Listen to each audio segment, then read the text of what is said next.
Imaginez la fureur.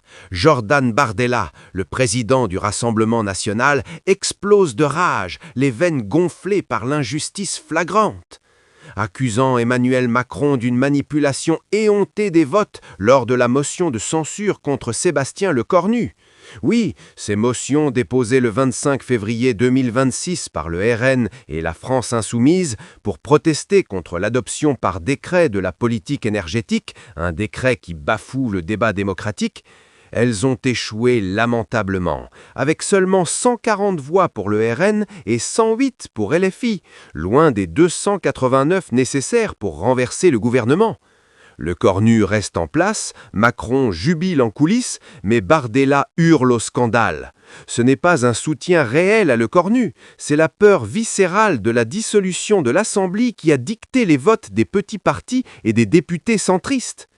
Remontons à ce mercredi fatidique. L'Assemblée nationale bouillonne sous les débats enflammés. Le RN, mené par Bardella, dénonce un gouvernement qui impose sa feuille de route énergétique sans vote parlementaire, trahissant la loi énergie-climat de 2019 qui exigeait un débat avant juillet 2023.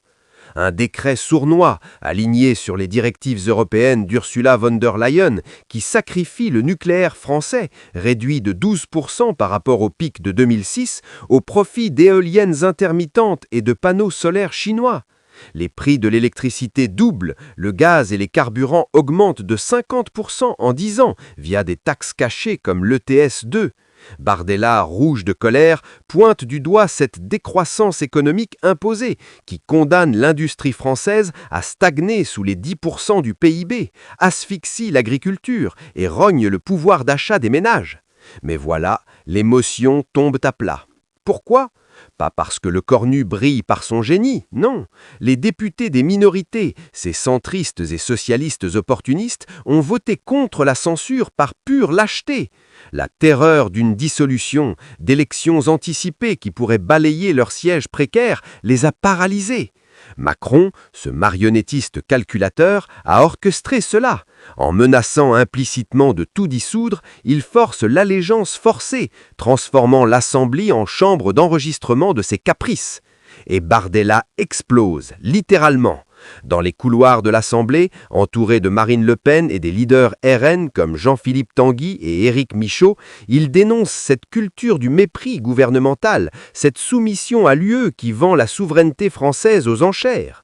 Tanguy, lors du débat, accuse Macron de mensonge sur la méthode, d'un 49.3 de bazar, improvisé pour éviter le vote.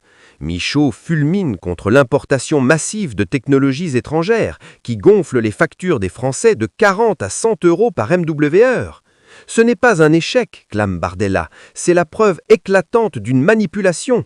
Les autres partis ne soutiennent pas Lecornu par conviction, mais par peur panique de Macron et de sa dissolution brandie comme une épée de Damoclès. Une hypocrisie crasse, une trahison des idéaux républicains, où les alliances historiques avec la Macronie depuis 2005-2007 révèlent leur vrai visage, une coalition de la peur, pas du progrès. Quelle injustice bouillonnante! Lecornu, ce Premier ministre fantoche, survit non par mérite, mais par chantage. Bardella, enragé, promet de continuer le combat. Plus de pression, plus d'opposition farouche contre ce gouvernement affaibli, illégitime.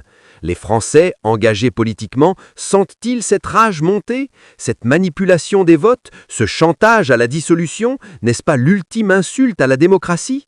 Si cette trahison ne vous pousse pas à rester aux aguets chaque jour, scrutant les moindres manigances de l'Élysée, alors rien ne le fera. Car les enjeux pour 2027 sont titanesques, un bloc central fissuré, des extrêmes qui grognent et un président qui joue avec le feu. Accepteriez-vous que Macron écrase la voix du peuple par la peur? Ou exigeriez-vous une république sans chaîne, sans calcul sordide? La France mérite mieux et Bardella, dans sa fureur, nous le rappelle avec force.